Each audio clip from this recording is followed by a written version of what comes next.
and this is a Wingnut Wings prop, you know, and yes, you've got to do some cleaning up on it, but you're not cleaning up like that. And Filling, yeah, you know, they're in a different class. Are they plastic as well? They're all plastic. Right. All of these ones are plastic. I'm saying the rodents. Yeah, rodents, plastic. So you can go and buy proper planes, propellers, if you're really desperate to spend $100 on something that's this big, you know. But why? I don't see that. If you can paint them up and put grain on them, which is perfectly acceptable, then why should you? Well, it's not why should you. Why would you want to? All it does is cost you time, and you've already got that. You're building your model, aren't you? So, yeah, I'm good to go, mate. Have you turned it on already? Have you? Oh, could have warned me.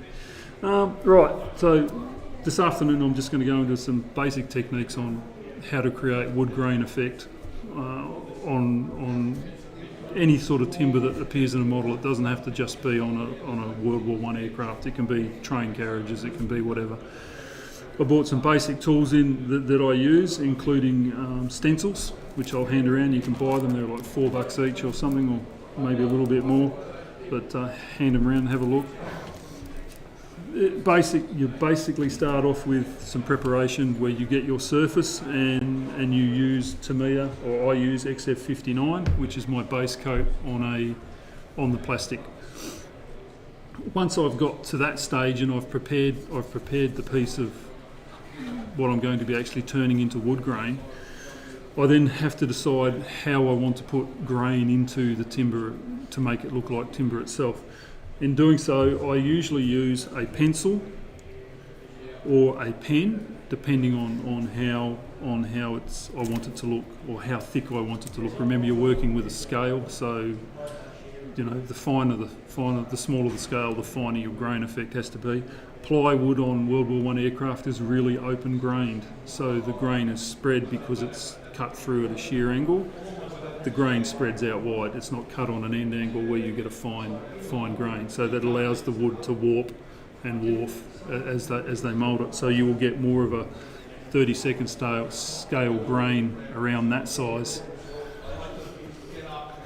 So you've got to work out what your grain is. So for me, I put my base coat on. I decide whether I'm going to use one of these stencils. So and I usually use an ink as opposed to a paint, and a clear one at that. So I use a clear SMS brown or clear SMS red or orange, because when you put your oil paint over the top of it for your final coat, it will look cleaner and sharper than any other way that I've sort of worked out to do it. So I'm doing my grain. That's just like using just textures, pencils, pens, whatever helps you. You just draw your grain onto the timber, whatever shape you wish it to be, or however you want it to flow over there, broad, shallow, sharp. Let it dry, and then it's just a matter of applying your artist oil, which I'm sure you guys have all used. You just use the stock. I just use stock standard artist oils. Burnt sienna is my go-to. I find that I have trouble using the lighter browns to get the wood tone, because it's light colour and it's too clear, so it doesn't give you any depth or perception into the timber. You can make mistakes when you do this, and it's pretty forgiving as long as it's not almost dry when you make the mistake. My advice is, once you put your artist oils on, let it sit for 3 days before you touch it or even breathe on it. The thinner the coat, the faster it will dry, and sometimes it will dry within 2 days and it'll be nice. But I've put multiple coats on mine to make it darker, so you can see the difference in the colour between. Well, here we go. Difference in the colour between a lighter prop and a darker prop, right? And that's more coats and a clear coat over the timber, coloured, whether it be brown or orange, sometimes red, depending on what sort of timber effect you're looking for. What else we got? Oils. The application of the oil, I use just a normal paintbrush. Right, so I just paint the oil on over my base coat. Just brush it on. It's pretty simple. I also clear the oil. You get an oil residue on the pot, so I tend to just dab a cloth on it, take that excess oil out of it, and then just use the oil like so, and just brush it on, right? And then once I'm happy that I've got a good enough coat on it, I then change tactics. So that's just applied. I'll then grab a stiffer brush, and I'll start running the stiffer brush through the paint. One, it takes off the excess, gets rid of what I don't want. It makes the coat thinner, and it also leaves, if your brush is stiff enough, and I'll hand this out for you guys to look at, it'll leave, brush very fine, make sure you hold it by the bottom, but it'll leave very fine brush marks in it. So that gives you a little bit of grain. So when you're working with grain on a like a World War I biplane where the timber's curved, or you can see the grain clearly like this, when you do your brush stroke, you brush it in that curve. Right, so when you do your finish over the top of it, the grain looks correct. I've seen lots of them with beautiful grain effects, but they've gone straight down with the brush, which then goes contrary to what the grain is at the start. The other way I do this, and it once again it'll depend on the surface that I'm working on, is I can put my paint on, and I always find it, and this is when I'm doing multi-layers. I just put my oil on, and I'll show you a cock-up that I did. Put my oil on, and I grab terry towel and cloth, which is usually what I find the best one, just get an old tea towel, and I just rub it off. And that leaves a finer, thinner series of grain on it than it would with a stiff paintbrush. You can also just rub it in, like the old French polish, just rub it in, and that gives you a really, really ultra light tone over it. When it comes to laminates and oil paints, what I do is I just get a bit of card, I paint the yellow that I want underneath it, which is my contrast colour. I paint that on there, and then I'll test it with oil paints over the top of it to see how it looks, so I can get the right look. Laminating props in particular, especially World War I props, the Germans used a really bright pineish sort of yellow, but they age out. So you'll get one which is laminated like this one, but up close, you unless you actually look at it, you can barely see the laminates in it. But that was pine or whatever light colour timber they used as well. So they're the basic techniques.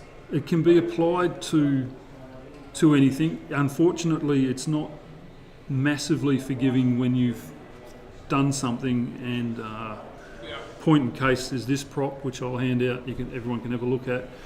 I did 4 layers of oils over a 12-day period, and when I put the gloss on it, one of the layers mustn't have been dried, so all the oils instantly cracked.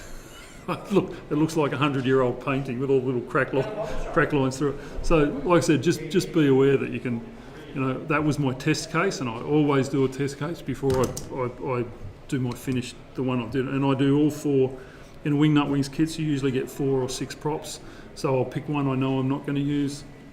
I'll do that as my test. I'll base all of them, I'll oil all of them, but that's the one I test off to make sure that it's not going to end up like that one did when I butchered it.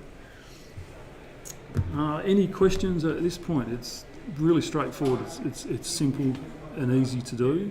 The laminate's usually straight up the prop. No. You do get it, the prop. Here's a good example. Here's 2 examples. Pass them around. You'll see one's got a straight grain on it with a slight curve. The other one's got a hook on it, and that's because of the surface that the laminate runs over. If it's a flat surface, you will get a flat line. If it's a curved surface, whether it be concave or convex, the grain will the laminate will show you that. So when you look at a prop side on, it should be all straight lines. But when you look at a prop front on, there should be curves on it. that's just the way it works. Now, being as dopey as I am, it took me a long time to work out how to laminate a prop. And I used to build wooden sailing ships, and I was an idiot for not working it out simply. You do the same thing you do on a sailing ship when you mark a waterline. It's you just sit it on the table, run a pencil along it at the right angle, and it gives you a line, and that's your baseline to start off with. So if you have a look closer, this is a 24th scale prop. The way I figured out how to do it was to do it as simply as possible was just start off with the prop straight on the ground. Get a pencil, not that one. I do have another one marked somewhere. I'll have to use that one. I can't see it. Lay the pencil down on the table, flat with it as well, and just run your pencil across the face of the blade, and it will come with that curve. You can see, pass it around on this end, you can see the curve that started on that blade just from doing that. That's the pencil. It's just from doing that. So when you get a different shaped pencil like this blade, which is a sharp blade, you'll get less of a curve in it. So once again, you just pin it down, run the pencil along it, and you get a nice shape. And then to make your grain, to make your laminate, you put a shim underneath the pencil. Now I'm a millimetre thicker than the last one, and I just run the pencil along again, and I will get a millimetre high line. You put the prop on the shim. And this is why I was beating myself over the head. This is such a simple system that I should have recognised ages ago, and it's no different to how I did a ship hull. So, I've been trying to laminate props for ages. I've tried masking them, I've tried hand drawing them, I've tried everything, but this works, right? And you can vary the thickness of your shim to whatever size you want. Now, it does take patience, it does take time. You will make mistakes. Make sure you've got an eraser. It's easy. You're on your base coat. You just rub it off and do it again. It'll take a few goes, but it's quick, it's simple, and it's easy to do. Then you can mask off because you have a line which tells you. I freehand paint them. You've seen car painters, the style guys use the big brushes with the long, they put the paint on and they can just draw those beautiful lines. You can do a similar thing with that on a prop.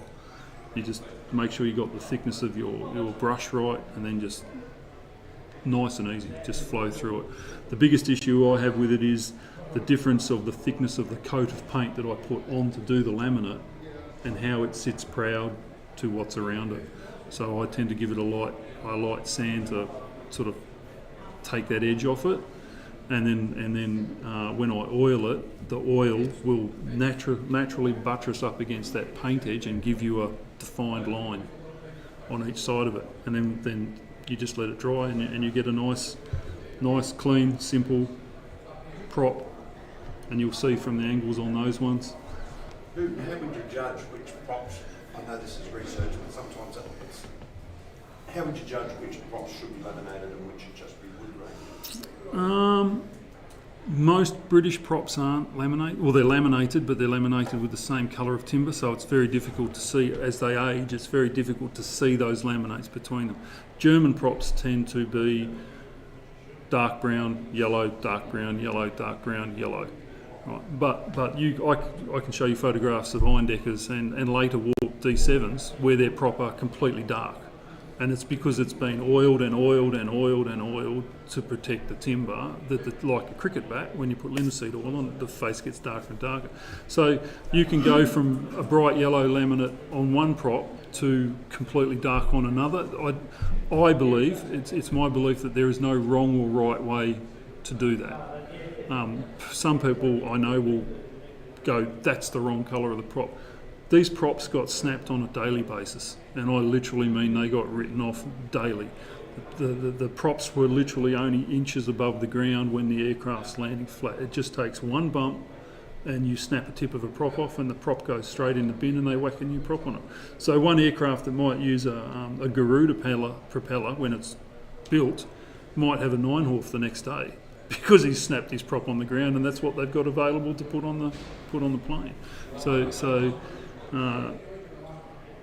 So it's also assuming that in that Wingnut Wings kit where you've got 5 or 6 props to choose from, they're all right. they're all right. Yeah, they may be all right. I mean, I know for a fact that the D7s tended to use this style of prop more often than not, but I've seen them with photographs of them with this more curved edge, leading edge as well. So it comes down to I think what you personally like. Honestly, I usually tend to stick to what they say. I have my preferences of which props I think look better than others, but it's not about whether it looks better or not. It's about whether it's reasonably accurate or factual. So, so preparations of your prop. Obviously, you're just cleaning up you take your prop off the sprue. I've made mistakes, and that's a good example of a mistake. I oiled it. I did it deliberately, and then cut it off the sprue, and you can see the spots. You can't get those sprue even again, because the moment you start sanding them to clean it, you're cleaning off what you've oiled around it, and you can't get that same tone to marry it again. So my advice is don't. I cheat. I get a bit of sprue with a lighter, melt the end of the sprue, and I shove it into the prop so it melts. Make sure you let the surface dry a fraction before you shove it in there, otherwise it will glue to it, and then you can't get the bloody thing out. Which I've got one here which has done exactly that. The only way you can get it out is to drill it out. It was a Rodin prop, so I wasn't particularly fussed. This one, that's the error on this one. I've got another one with a touch error on it where I was a little bit exuberant about trying to get the model finished, and I touched it and trashed the blade. The only way you can do it is clean it right off and start from your base coat again. I then go through the process of my first coat of oil and graining, and that comes with at this sort of stage where you can see the grains nicely defined. You let it dry, and then you might decide you want to go darker and darker and darker, and you build your layers on that, and just make sure you keep the grain the same, and that works on your laminates as well. How can I help? Yeah, question? I thought I saw it. Yeah, I just saw eye movement. And that you just build it up slowly until what makes you happen, and that works on the inside of an airframe. It works on the outside of an airframe. You can buy decals now, which are wood grained. Now, personally, I loathe decals as a. I just don't like applying them. It's just me. I just don't like them. I've seen there's a what if model downstairs on one of the lower tables, right at the back, on the master's tables, which is done with a German aircraft with 2 V1 engines on it. That's decals. They're Ushi decals, and they look stunning. They look, beautiful. But they're an option for you if you want to do wood grain. I'm just giving you the options. That's pretty much it for wood graining and how you do it. Have you got any questions or anything? You don't. And one of the things, think outside the box. A lady just downstairs said to me, makeup pencils. Seriously, because they're oil based, and they give you a eye line. You can sharpen them, and you can do sharp lines and clean them. My advice though is if you're using a lacquer over the top of them, they would probably dissolve and run pretty quickly. So you might need to use a different coat over it, or dry, or hand brush your first coat and sand it back. I don't know. It was something I'd have to experiment with to find out. But you're more than welcome to come up. I've cut some blanks, so you can have a go with the blanks and work it out yourself and see how to apply it and how to get it to run. So if you want to do that, have at it. There's propellers and that here that are made, combings from a Sopwith pup, old World War I bomb racks which were made from wood, struts off aircraft, base coated through to being oiled, props, carbine struts, the whole bit. So if you want to come up and have a look, feel free, go over it. I've got the oil paints here and the brushes. You can have a crack at it yourselves and ask questions. Any questions? Yeah, Smaller scales, stuff like Yeah. 72. Smaller scales, I would probably use a stiff brush. Okay, because terry towel and cloth will be a too opener grain. A stiff brush gives you that finer, and what you do is you just get your brushes, and I tend to use proper brushes, and I just cut them down finer and finer until I'm at a feel on the tip of my finger where I feel that is hard enough to actually give you the grain. Because if it's too stiff, then it's going to cut through the oil and give you a really wide grain. If it's that little bit more flexible, you'll get that finer grain out of the into the timber. Because I'm loving that pencil trick. If I'm thinking in 172, I'm just going to draw right over the top of the prop. Yeah. Miss it completely. The thing. I mean, German props, I've counted them, have anywhere between 5 and 8 laminates. It depends on the maker on the day. They're not made by master craftsmen. They are literally given a template in the factory, and there were women and children working on them. And so the master craftsman would lay out the templates, they'd map them, they'd laminate, glue them together, they'd hand shave them down to the approximate, whereupon it would move on to the more experienced people to put the finish on them. So you will get varying laminates through the work. One of the interesting things about World War I aircraft is you can't take the elevator or the aileron off the aircraft and put it on another one because it's handmade and it won't always fit. And it's the same with anything that's timber. You know, you craft it. It's got to be crafted. It's not something you can mass produce. Not then. We can do it now, but then there's photographs of them in the factory. All the kids running around, you know, with spoke shaves, pulling on the spoke shave. I wouldn't trust a 7-year-old with a spoke shave, and then expect to put it on the plane or have to go and fly to fight someone in. You know, but necessity, mother of all invention. So, you know. Anything else? Wood grain down the outside of an albatross. Yep, I've done it. Panels. Yes, panels. The laminates that I've seen are very open grain, like that, through to that sort of grain, and it depends on the top cover of the. Trying to think of what, you know, when you laminate plywood, the top cover of the plywood is what dictates what you see. I think it's 3-ply or 5-ply. So you can have it running that way on one panel, and you can have it running that way on the other panel. Sorry, bad talk around. Like so, right?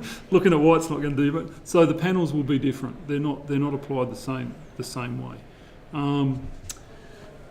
I've done a D3 and hand painted the grain on it, and I had to do my base coat, mask off the area I wanted to grain, right, go to the next one, do the same thing, and then I oiled it all at the same time, just for ease. It was lazy.